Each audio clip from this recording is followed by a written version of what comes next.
It's going down. Shalom. First and foremost, giving all praises, honor, glory, respect, and blessings to Yahweh, Ba'ashem, Yahweh Shai, Ba'ashem Rachakwadash. Salutations to the Lord's elect on the four corners of the earth, pushing this truth and sincerity while patiently waiting for Yahweh Shai's return. And double honors to our apostles and elders of Great Millstone, which have taught us everything we know through the spirit and power of Yahweh, Bahashem, Yahweh Shai. And welcome to another series of It's Going Down, being brought to you by the spirit and power of Yahweh, Bahashem, Yahweh Shai. And I just wanted to give you brothers a quick heads up as to what is going on in Peru. Inflation protests erupt across Peru as president imposes curfew, calls in military, which usually that means martial law. So martial law has not only been declared in Peru, but curfews have been imposed on the people out there. Meanwhile, there's all kind of violent riots, tires being set on fire, particular parts of the cities being set on fire. People are angry because of these inflations. But the Holy Scriptures prophesied that these things would happen. Inflation poses severe challenges for emerging market economies. The latest example is in Peru, where social unrest spreads across the country, forcing the government to impose a curfew in the capital, Lima, on Tuesday, according to Reuters. The South American country was already struggling before the commodity prices jumped to record highs because of the Ukraine invasion and virus pandemic supply chain disruptions. Social unrest began last month. Demonstrations led by farmers and truckers have intensified over the soaring food, fuel, and fertilizer prices. Days ago, Peru Finance Minister Oscar Graham reduced the consumption of tax for fuel and basic food items, hoping it would quell the protests. Nah, it's not going to quell anything. This all comes as Peru's annual inflation hit 6.82% in March from a year earlier, the most since August 1988. April's number is expected to top 7%. And come on, man, really, the inflation has to be higher than 7%. Who's going to be out there rioting and protesting over 7% inflation? Come on, man. They said this was going on since August of 1998. Excuse me for that.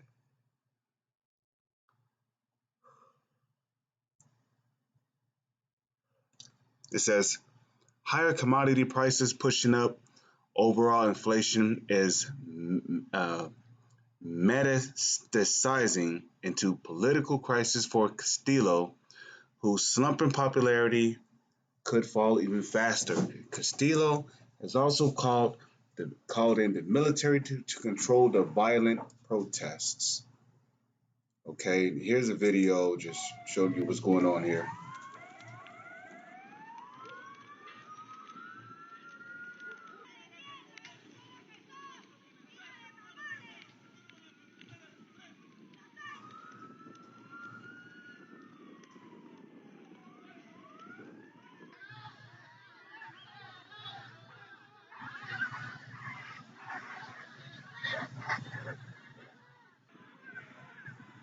Okay, and a lot of you Peruvians down there, you're Jakes, man.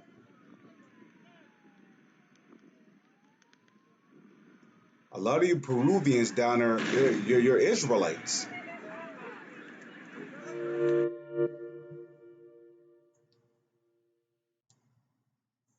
Okay, you're Israelites, man.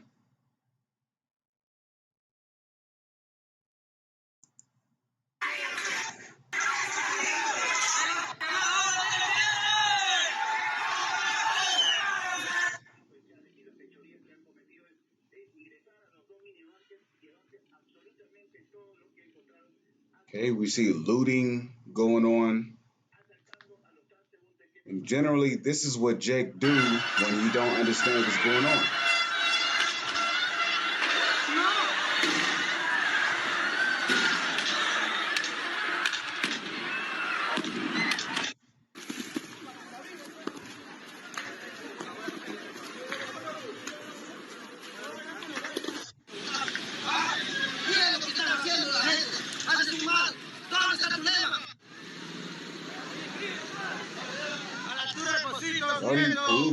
Jakes, man. Piedras, dos piquetes. Para abajo, lo mismo. But you see, the problem here is that Jake don't understand that he's under the curses, and he do not understand prophecy. The reason why these things are happening is because of prophecy. We're living in a time where Edom's empire is about to fall. You know, you see Jake wants the dollar to bounce back. He wants things to get better. Look, things are not going to get better in this society. Things are only going to get worse. Okay? Fuck this kingdom. Don't you want the kingdom of heaven? The hell you getting all upset for over inflation? You should be rooting for your oppressor to go down. You damn dummies. But that's why the Lord is going to destroy 2/3 of our people. Because our people are destroyed for a lack of knowledge. Hosea 4:6. My people are destroyed for a lack of knowledge. And guess what's a part of the knowledge of the Holy Scriptures? Prophecy. If you knew about prophecy, you would know that it's prophesied for this dollar to inflate.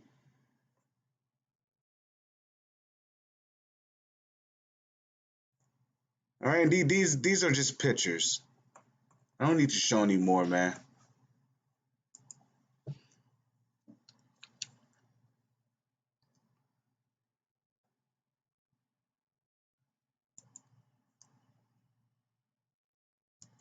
Second Esdras, chapter 9, verse 1. Okay, he answered me then and said, measure thou the time diligently in itself. And when thou seest part of the signs past, which I have told thee before, measure thou the time diligently. What time are we living in? This is the time to be going to clubs and having fashion shows and trying to get rich and have a comfortable life in this society? No. We're in a time of war, both physical and spiritual. Okay? The physical war is going to be fought by who? These heathens, as well as the 2/3 of our people. But the spiritual war is going to be fought by the men of whom the Lord has set up to teach his doctrine the correct way. And that's starting with the apostles, a great millstone. So we're living in the time of Edom's the downfall of Edom's empire. Verse 2.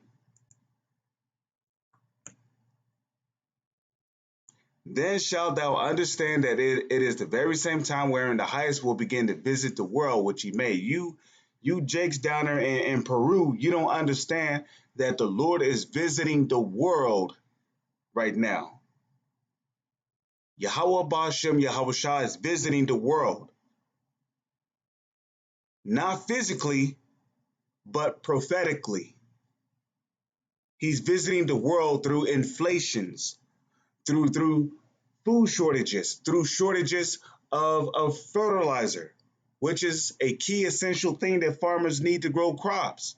He's visiting the world through increased gas prices and through he's visiting the world through increased prices of food. He's visiting the world through earthquakes and natural disasters and lightning storms.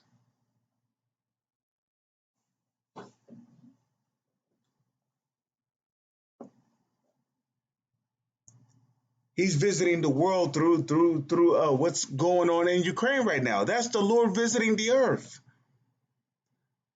But again, you Jakes ain't got no understanding. That's why you're out there rioting. You're complaining of an ungodly power, because you don't understand prophecy. You don't understand that the Lord it was prophesied for the Lord to visit the world these last days. First, prophetically, and then physically, Yahweh Shai is going to make himself known when he cracked the skies and what the world calls a UFO. Second Esdras 9 and 3. Therefore, when there shall be seen earthquakes and uproars of the people in the world, we're seeing uproars of the people, okay? Earthquakes happening everywhere. This is an uproar. So then what? Okay? Then shalt thou well understand that the Most High spake of those things that were before thee, even from the beginning. So with that, I'm going to say, Shalom is on to the next one.